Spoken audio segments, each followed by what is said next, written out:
Welcome to arts info. मेरा नाम रीता चौधरी। आशा करती हूँ आप सभी लोग स्वस्थ होंगे, अच्छे होंगे। ऐसे ही अपना और अपने परिवार वालों को ध्यान रखें, स्वस्थ रहें, अच्छे रहें, मस्त रहें। आज का वीडियो एम्स के एमसीक्यूज के ऊपर है और इन एमसीक्यूज को लाने में थोड़ा सा टाइम इसलिए लगा क्योंकि किसी भी वेबसाइट पर मुझे डायलिसिस से रिलेटेड एमसीक्यूज नहीं मिले जो कि एम्स में आते हैं। तो मुझे बहुत लोगों से कॉन्टैक्ट करना पड़ा और उनसे एक ऑल ओवर आइडिया लेके मैं ये एमसीक्यूज लेकर आई हूँ और ज़्यादा से ज़्यादा कोशिश करूँगी कि मैं आपको ये अल्टरनेट डे पे या डे बाई डे आपको मैं ये एवरी डे मैं आपको एमसीक्यूज़ दूँ। जैसा भी मेरे पे टाइम रहेगा मैं पूरी कोशिश करूँगी ज़्यादा से ज़्यादा एमसीक्यूज़ लेके आ पाऊँ। फिर भी आप मेरे जितने भी चैनल पे एमसीक्यूज़ पढ़े हैं, थ्योरी पढ़ी हुई है, थ्योरी के वीडियोस पढ़े हुए हैं, साथ के साथ टेलीग्राम चैनल पर भी बहुत सारे एमसीक्यूज़ पढ़े हुए हैं, उनको भी करते हैं ना, आपका 100% एग्ज़ाम क्वालिफाई होगा इन क्वेश्चंस के साथ में। ठीक है, और टेलीग्राम चैनल का लिंक मैंने डिस्क्रिप्शन में दिया हुआ है, तो आप वहाँ से उसको ज्वाइन कर सकते हैं। देर ना करते हो, आज का वीडियो शुरू करते हैं। और वीडियो पसंद आए तो प्लीज़ लाइक करें, शेयर करें, कमेंट्स करें, चैनल को सब्सक्राइब करना ना भूलें। सबसे फर्स्ट क्वेश्चन है, what is the class of drug prescribe for acute management of deep vein thrombosis. वो ड्रग क्या है क्लास की जो कि प्रिस्क्राइब की जाती है डीप वेन थ्रोम्बोसिस के एक्यूट मैनेजमेंट में। तो जो इसका जो आंसर है ये आता है थ्रोम्बोलाइटिक और एग्जाम्पल है इसका टीपीए। ठीक है, तो अब सबसे पहली बात आती है कि ये डीप वेन थ्रोम्बोसिस क्या होता है। देखिए, अगर कोई भी हमारी बॉडी में कोई भी वेन अगर डीप प्रेजेंट होती है और उसमें अगर क्लॉट आता है, that is called deep vein thrombosis. Okay, तो इसके लिए जो प्रिस्क्राइब की जाती है, जो ड्रग की क्लास प्रिस्क्राइब की जाती है वो है थ्रोम्बोलाइटिक। नेक्स्ट आता है anticoagulant are use to prevent for. Anticoagulant किसके लिए यूज़ किए जाते हैं डीप वेन थ्रोम्बोसिस में, पल्मोनरी एम्बोलिज्म में या मायोकार्डियल इन्फ्रैक्शन में। तो इसका जो आंसर होगा फर्स्ट वाले का ए एंड सेकंड वाले का all of the above. Next question आता है, which of the following are the inhibitor drugs. देखिए, इनहिबिटर का मतलब होता है किसी चीज़ को रोकना। ठीक है, इनहिबिट करना, जैसे कोई सिक्रीशन हो रहा है, किसी कोई हार्मोन उसके लिए मतलब बॉडी से सिक्रीट हुआ और उसको इनहिबिट कर दिया, मीन्स रोक दिया। तो ये कह रहा है कि which of the following are the inhibitor drugs, इनमें से कौन सी जो है इनहिबिटर्स ड्रग्स हैं। तो जो इसका आंसर होगा वो क्या होगा, सिमिटिडिन। ठीक है, ये क्या है, इनहिबिटर ड्रग्स में आती हैं। नेक्स्ट आता है, severe case of bleeding due to fibrinolytic agent are treated with. Severe cases, ठीक है, अब ऐसे वाले केसेस जैसे कि मानिए कि कहीं क्लॉट जमा है, ठीक है, और उसके लिए हमने फिब्रोलाइटिक एजेंट क्या होते हैं कि किसी क्लॉट को डिसॉल्व कर देता है। ठीक है, तो अब मानिए कि कहीं क्लॉट हुआ और उसकी वजह से हमने फिब्रोलाइटिक एजेंट दिए और उस एजेंट की वजह से जो हमने फिब्रोलाइटिक एजेंट दिया उससे सीवियर ब्लीडिंग हो गई। ठीक है, तो ये बोल रहा है severe cases of bleeding due to fibrinolytic agent are treated with. अगर फिब्रोलाइटिक एजेंट के थ्रू सीवियर ब्लीडिंग वाले केस आए तो उसको किससे ट्रीटेड करते हैं। ठीक है, तो जो इसका जो आंसर होगा वो क्या होगा, इप्सिलॉन एमिनो कैप्रोइक एसिड। ठीक है, तो इसका जो आंसर क्या होगा, डी। ठीक है, 4 का डी। नेक्स्ट क्वेश्चन है, the anticoagulant effect of heparin can be प्रमोटली arrested by administration of. देखिए, अब ये क्या पूछ रहा है, एंटीकोगुलेंट इफेक्ट ऑफ हिपेरिन। मानिए कि हमने किसी ड्यूरिंग डायलिसिस या नॉर्मल किसी पेशेंट को हिपेरिन दिया। अब हमें क्या करना है, अब हमने उसको हिपेरिन तो दे दिया, लेकिन अभी तभी हमें याद आया कि भाई हिपेरिन की वजह से इसको ये तकलीफ हो सकती है, कुछ भी XYZ, और हमें उसका इफेक्ट रोकना है हिपेरिन का। तो हम उसे ऐसा क्या दें जिसकी वजह से हम हिपेरिन के इफेक्ट को रोक सकें। तो वो क्या है, प्रोटामाइन सल्फेट। हम ड्यूरिंग डायलिसिस भी अगर किसी पेशेंट को हिपेरिन देते हैं और हमें पता चलता है कि उसको कोई ब्लीडिंग है या कोई भी प्रॉब्लम है और हमें हिपेरिन की इफेक्ट को रोकना है, तो अगर हमने उस पेशेंट को 5 ml हिपेरिन दिया है तो हम उसको 5 ml ही प्रोटामाइन सल्फेट देंगे। ठीक है, नेक्स्ट क्वेश्चन पे आते हैं, विच अमंग द फॉलोइंग है माइक्रो एरोफिलिक बैक्टीरिया। इनमें से कौन सा माइक्रो एरोफिलिक बैक्टीरिया है। अब आप सोच रहे होंगे कि माइक्रो एरोफिलिक बैक्टीरिया क्या है। तो माइक्रो एरोफिलिक बैक्टीरिया वो बैक्टीरिया हैं जिनके लिए नॉर्मल नेचर में जो ऑक्सीजन है ना, उस ऑक्सीजन से ज़्यादा ऑक्सीजन जिन बैक्टीरिया को चाहिए होती है उनको हम क्या बोलते हैं, माइक्रो एरोफिलिक बैक्टीरिया। तो इसका जो आंसर है वो क्या है, बोरिलिया। ठीक है, क्योंकि देखिए एग्जाम में आजकल माइक्रोबायोलॉजी, एंटीकोगुलेंट्स वगैरह, vascular axis, CRRT, peritoneal dialysis, ये सारे कुछ बहुत आ रहे हैं, तो इसलिए मुझे ज़्यादा से ज़्यादा इन चीज़ों पे फोकस करना पड़ रहा है। इसीलिए मैंने बोला है जो भी रह रहा है ना वो आप मेरे पहले एमसीक्यूज़ में देखिएगा, सब कुछ मिलेगा आपको। और कहीं पर भी वहाँ पर गलती भी हुई है तो मैंने कमेंट्स में लिख दिया है कि हाँ भाई इसका आंसर गलत है, तो आप इसको कर ले। क्योंकि देखिए मैं भी इंसान हूँ, बहुत बिजी रहती हूँ और उसके बाद भी मैं लेके आती हूँ तो हो जाता है मेरे से भी गलती। लेकिन अभी की डेट में मैं किसी भी एमसीक्यूज़ में ये नहीं चाहती कि मुझसे एक क्वेश्चन का आंसर भी गलत हो, तो मैं बहुत ही ठंडे दिमाग से ये सारे एमसीक्यूज़ करती हूँ और वीडियो बनाते समय ध्यान रखती हूँ कि कोई भी गलती से भी मैं कहीं गलत निशान ना लगा दूँ। ठीक है, नेक्स्ट क्वेश्चन है which of the following are second generation thrombolytic drug. इनमें से कौन सा सेकेंड जनरेशन थ्रम्बोलाइटिक ड्रग्स है। थ्रम्बोलाइटिक क्या होता है, thrombo means clot, lytic means टूटना। ठीक है, तो क्या हुआ, थ्रम्बोलाइटिक ड्रग मतलब वो वाली ड्रग जिनसे कि हम क्लॉट को तोड़ सकते हैं या डिसॉल्व कर सकते हैं। तो इनमें से ये पूछ रहा है कौन सा सेकेंड जनरेशन थ्रम्बोलाइटिक ड्रग्स है। तो जो इसका जो आंसर होगा वो क्या होगा, एल्टीप्लेस, एल्टीप्लेस। फिर आता है what is the disease of cryptococcosis. इनमें से कौन सा जो डिजीज़ है वो क्रिप्टोकोकोसिस है। ठीक है, तो इसका क्या होगा, माइकोटिक इन्फेक्शन। माइकोटिक इन्फेक्शन जो है वो क्रिप्टोकोकस डिजीज़ है। जैसा यहाँ पर मैंने लिख भी दिया है, cryptococcus neoformans is an important basidiomycetous pathogen of human. ठीक है, क्रिप्टोकोकस जो न्यूफेंस है ये क्या है, पैथोजेंस है ह्यूमन का, इम्पोर्टेंट पैथोजेंस है, बेसिडोमाइटोसिस पैथोजन है ह्यूमंस का, जो कि कॉज करता है क्रिप्टोकोकोसिस। इसके बाद यहाँ पर बताया कि जनरलाइज माइकोटिक इन्फेक्शन जो होता है इन्वॉल्व होता है इसके लिए, और ये क्या है, ब्लड स्ट्रीम वाला, blood stream as well as lungs. ये ब्लड स्ट्रीम से होते हुए लंग्स को भी इफेक्ट करेगा, सेंट्रल नर्वस सिस्टम को और अदर ऑर्गन्स को भी इफेक्ट करता है। ठीक है, नेक्स्ट क्वेश्चन है which anticoagulant is use for LFT, KFT and lipid profile. कौन सा एंटीकोगुलेंट जो है, हम LFT कोई भी टेस्ट लेते हैं, जैसे मानिए कि हमने लिवर फंक्शन टेस्ट के लिए ब्लड लिया या किडनी फंक्शन टेस्ट के लिए ब्लड लिया या लिपिड प्रोफाइल के लिए, तो इनमें से कौन सा एंटीकोगुलेंट जो है मतलब हम यूज़ करेंगे LFT टेस्ट के लिए, KFT के लिए और लिपिड प्रोफाइल के लिए। तो इसका जो आंसर है no anticoagulant required as serum specimen is prefer for given test. ठीक है, तो हम कोई भी एंटीकोगुलेंट नहीं लेंगे इन टेस्ट के लिए। क्यों नहीं लेंगे, क्योंकि अगर हमने उसमें एंटीकोगुलेंट ऐड किया LFT, KFT एरा के लिए तो क्या होगा, ब्लड जमेगा ही नहीं, और जब ब्लड जमेगा ही नहीं तो प्लाज्मा ब्लड से अलग होगा ही नहीं और हम टेस्ट कर ही नहीं पाएंगे। ठीक है, नेक्स्ट क्वेश्चन क्या है 10 का, कि standard unfractionated heparin is now replace by low molecular weight heparin.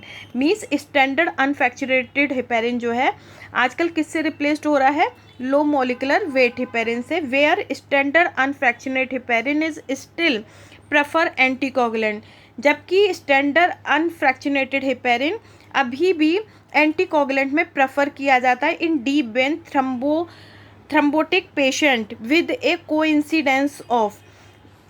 मतलब इसको हम स्टैंडर्ड अनफ्रैक्शनेटेड हेपेरिन को आजकल हम लो मॉलिकुलर वेट हेपेरिन से रिप्लेस करते हैं। इसके बाद भी हम इसको जो थ्रम्बोटिक पेशेंट होते हैं उनमें स्टैंडर्ड अनफ्रैक्शनेटेड हेपेरिन को प्रेफर करते हैं।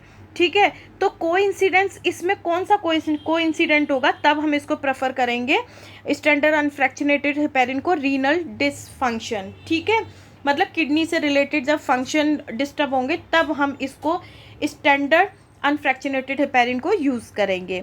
देन आता है which of the following are the pharmacological effect of heparin. इनमें से कौन सा फार्माकोलॉजिकल इफेक्ट है हेपेरिन का। ठीक है, तो इसका जो आंसर होगा वो क्या होगा, ऑल ऑफ द एबव।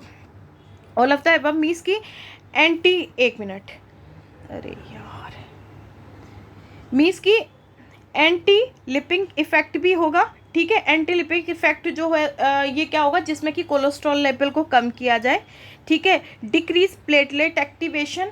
ठीक है, प्लेटलेट एक्टिवेशन को कम किया जाए। इसके अलावा anti proliferative effect of smooth cell.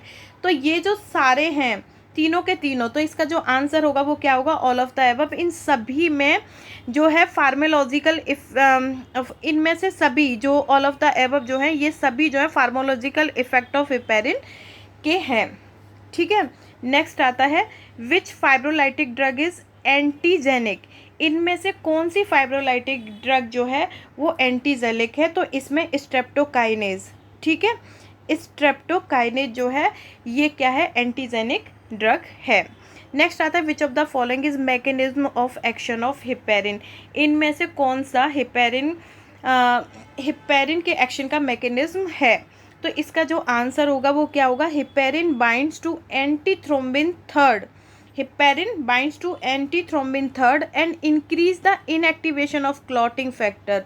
Heparin binds किससे रहता है, एंटीथ्रोम्बिन थर्ड से, और इंक्रीज करता है इनएक्टिवेशन। और इंक्रीज क्या करेगा कि भाई क्लॉटिंग ना जमे, ऐसे फैक्टर्स को इंक्रीज कर देगा कि भाई क्लॉटिंग वो ना जमने दें। ठीक है, तो ये वाला जो इफेक्ट है, ठीक है, जो ये मैकेनिज्म जो है ये एक्शन ऑफ हिपेरिन से रिलेटेड है। तो इसका आंसर क्या होगा, डी। नेक्स्ट पर आते हैं, what are the benefit of thrombolytic therapy instituted within 3 to 6 hour of onset of acute myocardial infarction. अब ये क्या बोल रहा है कि व्हाट आर द बेनिफिट क्या है थ्रोम्बोलाइटिक थेरेपी का, जिसको हम 3 to 6 hour of onset acute myocardial infection में करते हैं।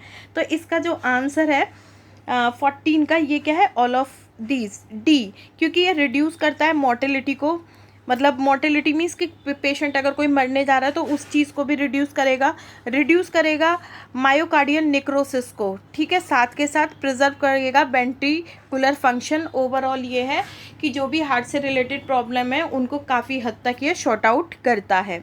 तो इसका जो आंसर है वो क्या होगा, ऑल ऑफ दीज।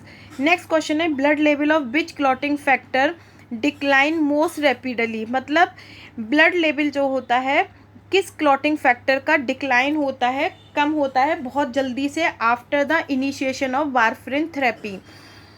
क्या बोल रहा है, ब्लड लेवल, किस क्लॉटिंग फैक्टर का ब्लड लेवल बहुत तेज़ी से डिक्लाइन होता है जब वारफरिन थेरेपी यूज़ की जाती है।